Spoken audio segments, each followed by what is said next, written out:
All right, the legislative branch is going to continue. This is chapter 11. What do these three men have in common? Andrew Johnson, Richard Nixon, and Bill Clinton. Well, they've all been impeached. Impeachment, what it is, the process in the Bill Clinton trial. We're going to kind of speed through this. I just want you to get the basic idea of impeachment.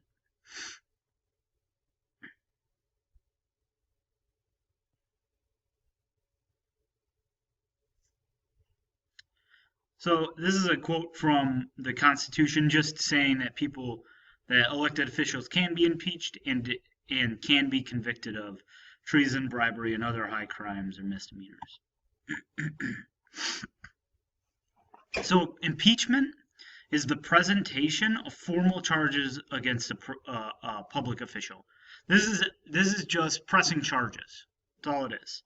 It's pressing charges against um, somebody who was elected. So in Bill Clinton's case, we're pressing charges against the president. By the lower house, and then it's tried before the upper house, which means the lower house is the House of Representatives. They're the ones that actually impeach the president. And then the upper house is the Senate. They act as a jury. So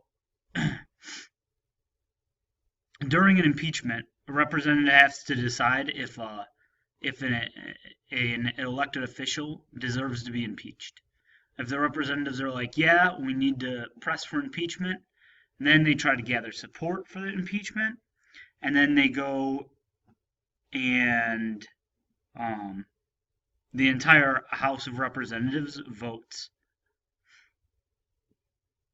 Now, it's important only the House of Representatives can impeach an official.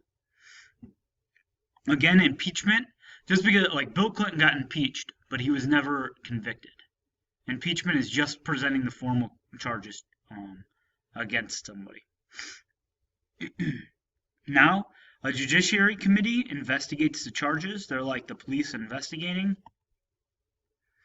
They oversee the administration of justice within federal courts. So, judiciary committee, if the committee says no, the charges are false, then they drop the charges right there. If they say yeah, these charges are legitimate, they go back to the House and the House votes on it a second time. If the House continues with the impeachment, then it goes to the Senate. Most people think that when you're impeached, that means you're automatically guilty or out of office. That's not correct. That's not actually what happens. Impeachment is just, all impeachment is just pressing charges against an elected official. Now, the Senate tries all impeachments. So, the judge during an impeachment case is the Chief Justice of the U.S. Supreme Court. The jury is the entire Senate. The prosecutor are the members of the House of Representatives.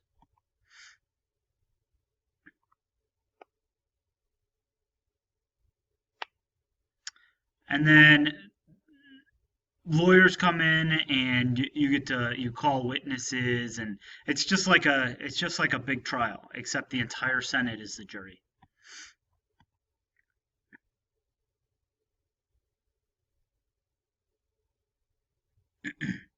Then the Senate votes in open session. You need 2/3 vote. That's more than half, 2/3. If they're not approved, if the charges aren't voted for by 2/3, if 2/3 of the Senate don't say that he's guilty, then they're acquitted, which means they're not guilty. If you're convicted, then you can never hold another political office. So Bill Clinton was impeached. Skip through that. What happened is there's this story comes out that Bill Clinton possibly had misconducted himself with a young lady, an intern, in his office, and that happens in 91, and Clinton says, no, that never happened.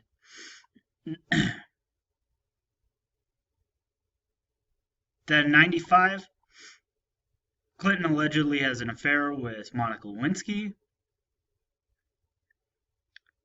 Linda Tripp begins like taping the conversation she has with Lewinsky. Eventually, she gives these tapes to lawyers.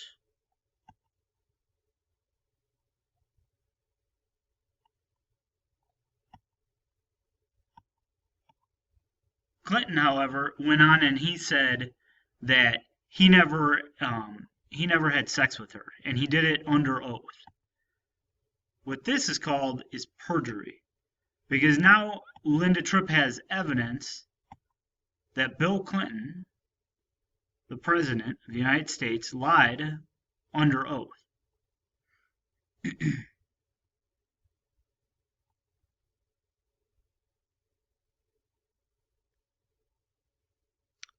So he was impeached under two articles. One, on August 17, 1998, William Jefferson Clinton swore to tell the truth, the whole truth, and nothing but the truth before a federal grand jury of the United States. Contrary to that oath, William Jefferson Clinton willfully provided perjurious, false, and misleading testimony to a grand jury. All he said is he didn't sleep with that woman, and he did. That he didn't have a sexual relationship with Monica Lewinsky, and he did. That's illegal. So that's the first thing that they impeached him on. The second thing that Clinton was impeached on, corruptly encouraged a witness in a federal civil rights action brought against him to execute a sworn affidavit in that proceedings that he knew to be perjurious, false, or misleading. That here he was trying to get somebody to lie for him. It's just a fancy way to say he's trying to get somebody to lie for him. So how would you vote? Doesn't matter because the Senate already voted. Total 45 not guilty, or 45 guilty, 55 not guilty. I mean, he was obviously guilty, but we needed a 2/3. He needed 2/3 vote. So this isn't even close to half. So what happened is a lot of senators probably didn't vote to convict him because they didn't want to create a situation in the government where he wasn't where the entire government was disrupted by somebody being voted out of office or being impeached and convicted and essentially kicked out of office.